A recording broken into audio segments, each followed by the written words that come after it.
Siapa sangka, seorang biarawati cantik yang mengabdikan hidupnya di Vatikan justru menemukan hidayah di tempat yang tak terduga. Lebih mengejutkan lagi, ia akhirnya menikah dengan seorang tukang parkir. Bagaimana kisah perjalanan spiritualnya? Yuk, simak cerita inspiratif ini sampai habis. Assalamualaikum warahmatullahi wabarakatuh. Halo teman-teman, selamat datang di channel ini. Semoga kalian semua dalam keadaan sehat dan selalu dalam lindungan Allah Subhanahu wa Ta'ala.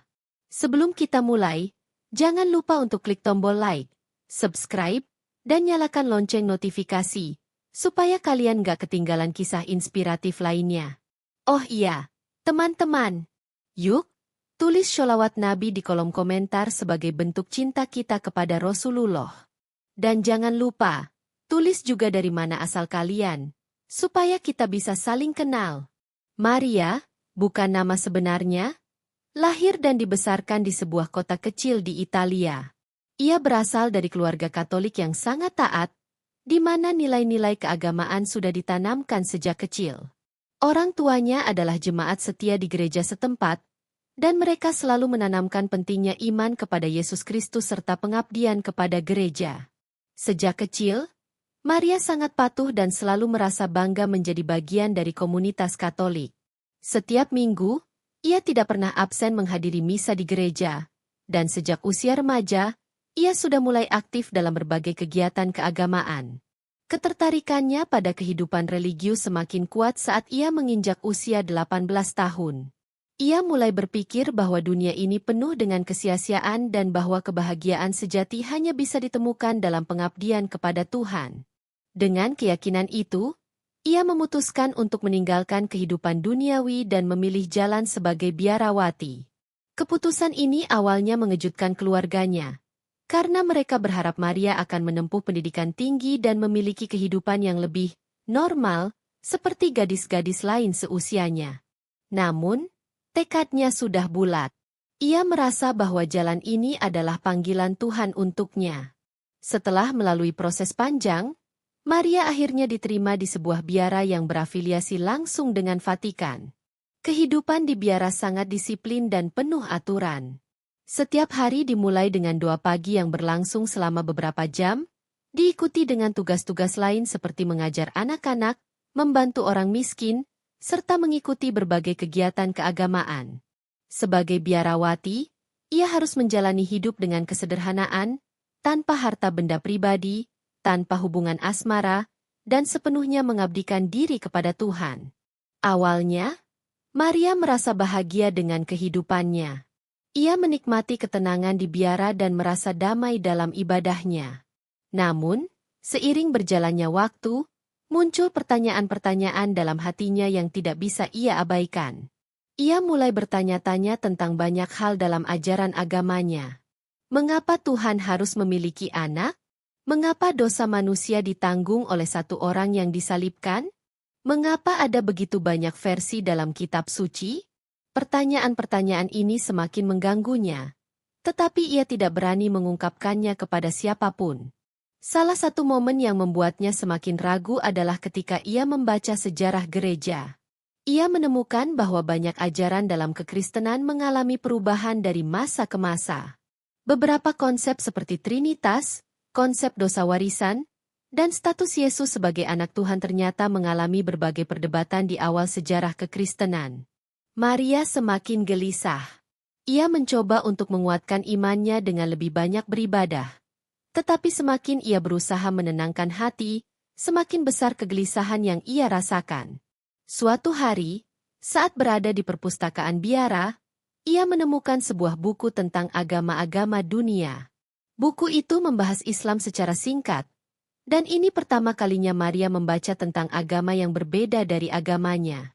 Ia mengetahui bahwa dalam Islam, Tuhan adalah satu dan tidak beranak maupun diperanakan. Konsep ini sangat berbeda dengan ajaran yang selama ini ia percayai.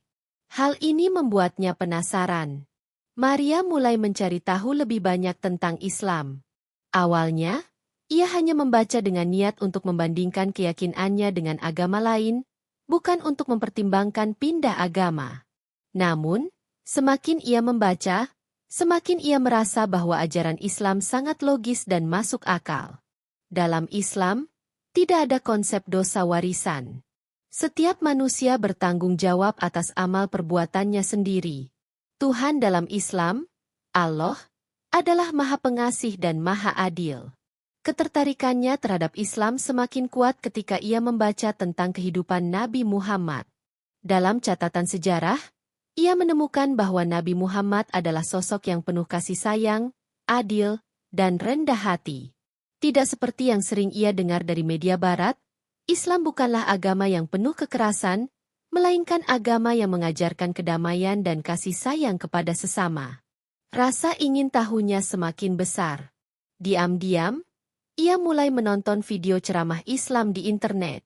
Ia terkejut karena menemukan banyak mualaf dari berbagai latar belakang yang merasakan hal yang sama seperti dirinya. Kebingungan, pencarian kebenaran, dan akhirnya menemukan Islam sebagai jalan hidup yang mereka cari selama ini. Namun, Maria juga merasa takut. Jika orang-orang di gereja atau biaranya mengetahui bahwa ia tertarik pada Islam, apa yang akan terjadi? Ia mungkin akan dikucilkan, dianggap sesat, atau bahkan diusir. Ia tidak ingin kehilangan semua yang telah ia bangun selama ini, tetapi di sisi lain, ia merasa bahwa ia tidak bisa mengabaikan kebenaran yang mulai ia temukan. Pada suatu malam, Maria berdoa dengan penuh kesungguhan. Ia meminta kepada Tuhan untuk menunjukkan jalan yang benar. Dengan hati yang penuh kegelisahan, ia berkata, "Ya Tuhan, jika Islam adalah jalan yang benar, maka tunjukkanlah aku tanda. Jangan biarkan aku tersesat." Beberapa hari setelahnya, Maria mengalami mimpi yang sangat aneh tetapi begitu nyata. Dalam mimpinya, ia melihat dirinya berjalan di sebuah jalan yang gelap dan berliku. Ia merasa tersesat dan tidak tahu harus kemana. Kemudian, tiba-tiba muncul seorang pria berjubah putih yang memberikan cahaya kepadanya. Pria itu tidak berbicara apapun, tetapi hanya tersenyum dan menunjuk ke sebuah jalan yang lurus dan terang. Ketika Maria mengikuti jalan tersebut, ia merasakan ketenangan yang belum pernah ia rasakan sebelumnya. Ketika terbangun, hatinya berdebar-debar. Ia merasa bahwa mimpi itu adalah jawaban dari doanya. Sejak saat itu, ia semakin yakin bahwa Islam adalah agama yang benar. Namun, ia tahu bahwa perjalanan untuk menemukan kebenaran tidak akan mudah. Dalam kebimbangannya, ia merasa butuh waktu untuk merenung lebih dalam. Kebetulan, ia mendapat kesempatan untuk melakukan perjalanan ke luar negeri dalam rangka mengikuti program keagamaan. Salah satu negara yang ia kunjungi adalah Indonesia, tepatnya Yogyakarta. Ia tidak pernah menyangka bahwa perjalanan ke kota ini akan mengubah hidupnya selamanya. Maria tidak pernah menyangka bahwa perjalanannya ke Yogyakarta akan menjadi titik balik terbesar dalam hidupnya. Awalnya, kepergiannya ke Indonesia hanyalah bagian dari program pelayanan gereja yang mengharuskannya mengunjungi beberapa negara Asia, termasuk Indonesia. Yogyakarta dipilih karena kota ini dikenal dengan budaya, sejarah, dan nilai spiritual yang masih sangat kuat. Kota ini bukan hanya pusat pendidikan, tetapi juga tempat di mana berbagai agama dan budaya hidup berdampingan dengan damai. Sesampainya di Yogyakarta, Maria langsung merasakan suasana yang berbeda dari tempat-tempat lain yang pernah ia kunjungi. Kota ini begitu hangat, baik dalam arti harfiah maupun secara emosional. Orang-orangnya ramah, suasananya penuh ketenangan, dan yang paling menarik baginya, hampir setiap sudut kota dipenuhi dengan masjid. Setiap kali adzan berkumandang, ia merasakan sesuatu yang aneh di hatinya, perasaan damai yang belum pernah ia rasakan sebelumnya. Pada suatu sore, setelah seharian mengikuti acara yang diadakan gereja lokal, Maria memutuskan untuk berjalan-jalan sendiri di sekitar Malioboro. Jalanan cukup ramai, dengan para pedagang kaki lima yang menawarkan berbagai macam barang dan kuliner khas Jogja. Saat itulah ia pertama kali bertemu dengan seorang pria sederhana yang bekerja sebagai tukang parkir di salah satu sudut jalan. Pria itu bernama Rahmat, seorang pemuda asli Jogja yang sejak kecil hidup dalam kesederhanaan.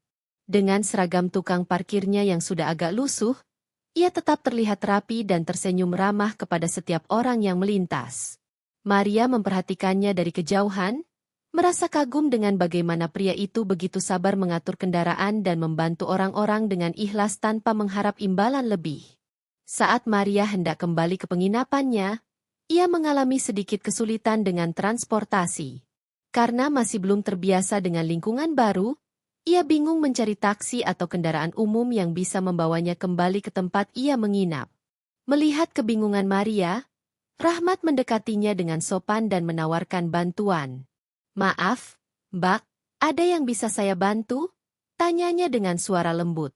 Maria terkejut karena pria itu berbicara dengan sangat ramah dan penuh hormat. Dengan bahasa Indonesia yang masih terbata-bata, Maria mencoba menjelaskan bahwa ia butuh kendaraan untuk kembali ke penginapan. Rahmat dengan sigap membantunya memesan ojek online dan memastikan bahwa Maria bisa pulang dengan aman. Sejak pertemuan itu, Maria mulai sering melihat Rahmat setiap kali ia melewati jalan tersebut. Mereka mulai berbincang ringan, membahas kehidupan sehari-hari dan keunikan budaya di Jogja. Rahmat ternyata bukan hanya sekadar tukang parkir biasa.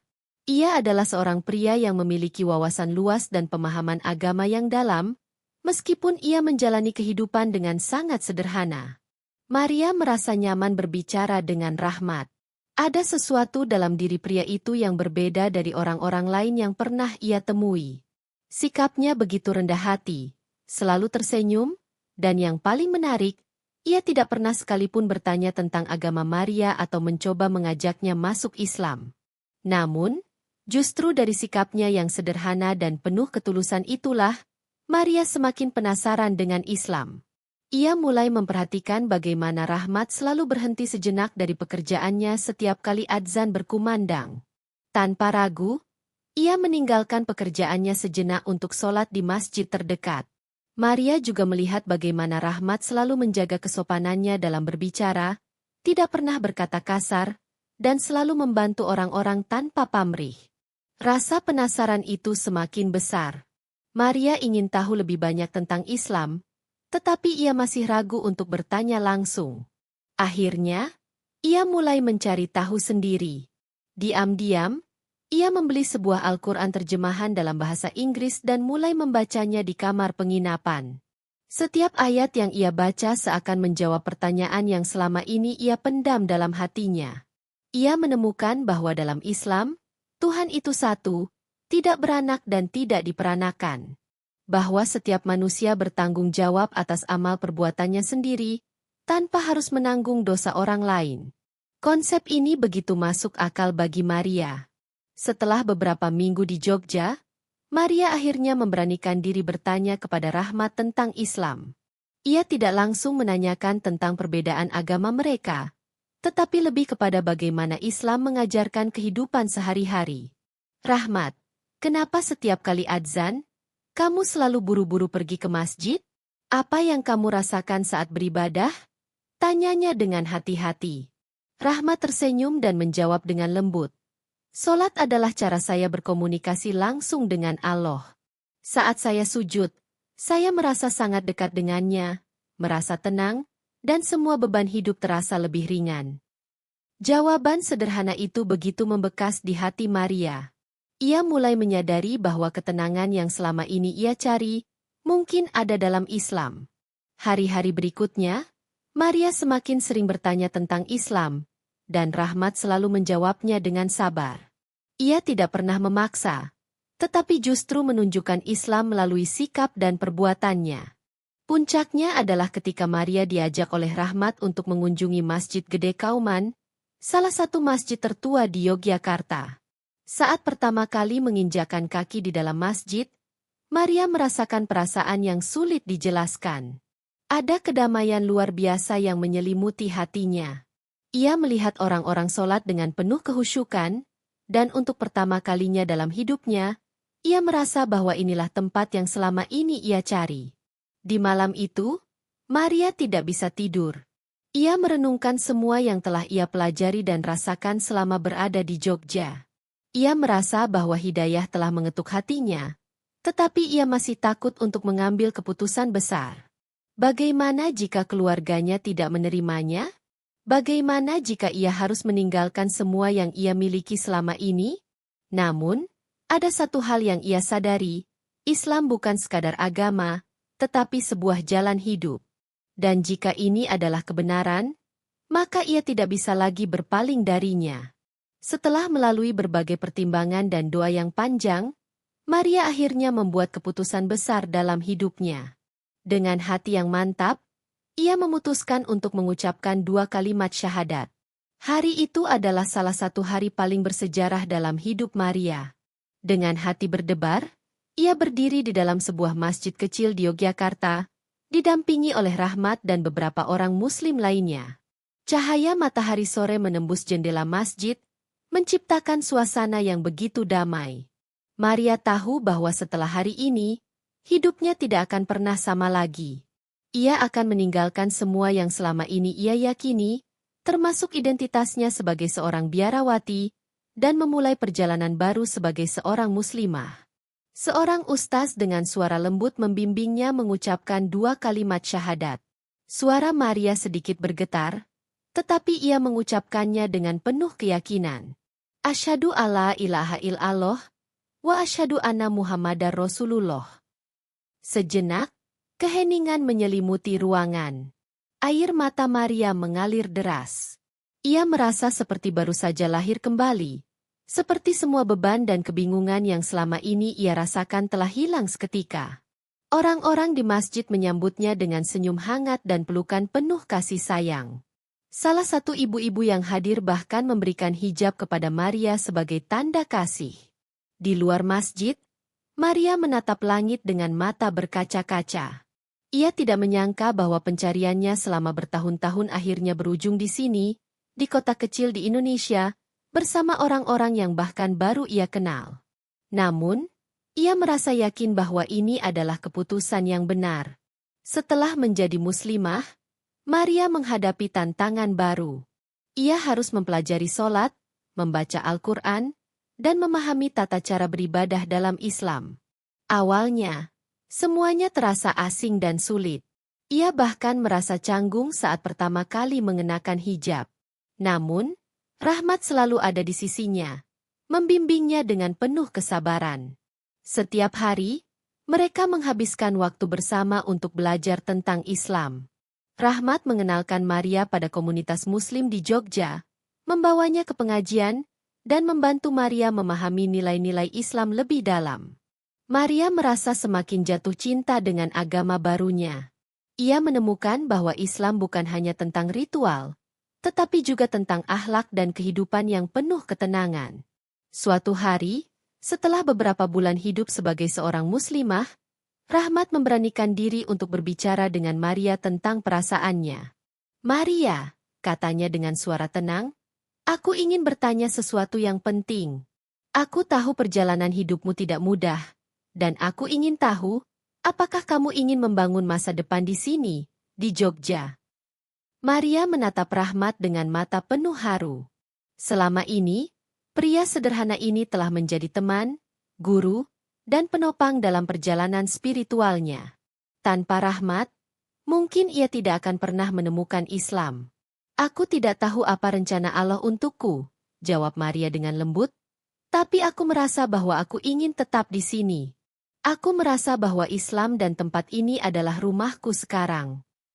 Mendengar jawaban itu, Rahmat mengambil napas dalam-dalam sebelum mengutarakan niatnya. "Maria, aku ingin melamarmu. Aku bukan siapa-siapa. Aku hanya seorang tukang parkir. Aku tidak punya harta. Tapi aku akan selalu berusaha menjadi suami yang baik dan membimbingmu dalam Islam. Jika kamu menerimaku, aku akan menjagamu dengan segenap hatiku." Maria terdiam sejenak. Ia tidak pernah membayangkan bahwa kehidupannya akan berubah sedrastis ini, dari seorang biarawati di Vatikan menjadi seorang muslimah di Jogja, dan sekarang, dilamar oleh seorang pria sederhana yang telah membantunya menemukan cahaya Islam. Namun, hatinya sudah memiliki jawabannya. Dengan senyuman yang tulus, ia berkata, "Rahmat, harta bukanlah yang aku cari. Aku ingin hidup dengan seseorang yang bisa membimbingku di jalan yang benar, Dan aku tahu kamu adalah orang itu. Aku menerima lamaranmu. Rahmat tersenyum lega, dan dalam hati, ia bersyukur kepada Allah atas semua rencana yang telah digariskan. Pernikahan mereka berlangsung dengan sederhana, hanya dihadiri oleh keluarga Rahmat dan beberapa teman dekat dari komunitas Muslim. Maria mengenakan kebaya putih dan hijab yang anggun, sementara Rahmat mengenakan baju koko dengan wajah penuh kebahagiaan. Tidak ada pesta mewah, tidak ada dekorasi berlebihan, tetapi kebahagiaan yang mereka rasakan jauh lebih besar dari segalanya. Setelah menikah, Maria semakin mendalami Islam. Ia belajar membaca Al-Quran, memahami makna solat, dan bahkan mulai belajar bahasa Arab agar bisa membaca Al-Quran dalam bahasa aslinya. Rahmat selalu ada di sisinya, mendukung dan membimbingnya dalam setiap langkah.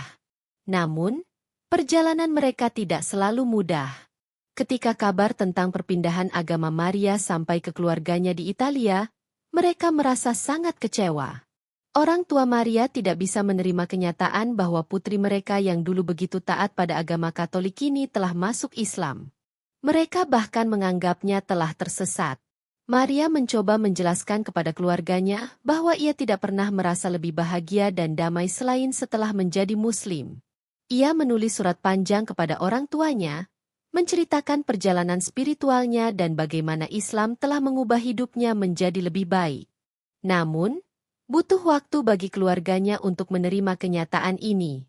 Meskipun begitu, Maria tidak pernah menyesali keputusannya. Baginya, menemukan Islam adalah hadiah terbesar dalam hidupnya. Ia kini menjalani kehidupan yang sederhana tetapi penuh berkah bersama Rahmat. Mereka membuka usaha kecil di Jogja, dan Maria mulai aktif dalam komunitas Muslim, membantu mualaf lain yang mengalami perjalanan serupa dengannya. Setiap kali ia mengingat kembali perjalanannya, ia selalu tersenyum. Dari seorang biarawati di Vatikan hingga menjadi seorang istri dari tukang parkir di Jogja, hidupnya penuh dengan kejutan yang tidak pernah ia bayangkan. Tetapi satu hal yang ia tahu pasti, semua ini adalah bagian dari rencana Allah yang begitu indah. Di suatu malam yang tenang, Maria dan Rahmat duduk bersama di halaman rumah mereka yang sederhana. Bintang-bintang berkelip di langit, dan udara malam begitu sejuk. Maria menatap suaminya dengan penuh rasa syukur. "Kamu tahu, Rahmat," katanya pelan, "aku pernah berpikir bahwa hidupku sudah direncanakan sejak awal, bahwa aku akan mengabdikan hidupku di Vatikan. Tapi ternyata, Allah memiliki rencana lain untukku. Dan aku tidak pernah merasa lebih bahagia dari sekarang." Rahmat tersenyum dan menggenggam tangan Maria erat. Hidayah itu datang dengan cara yang tidak terduga.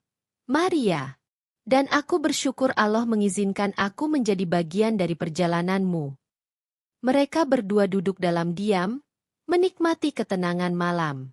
Dalam hati mereka, ada rasa syukur yang mendalam, karena di balik semua perjalanan panjang dan sulit, mereka akhirnya menemukan satu hal yang paling berharga, kebenaran dan cinta dalam Islam. Masya Allah, sungguh perjalanan yang luar biasa.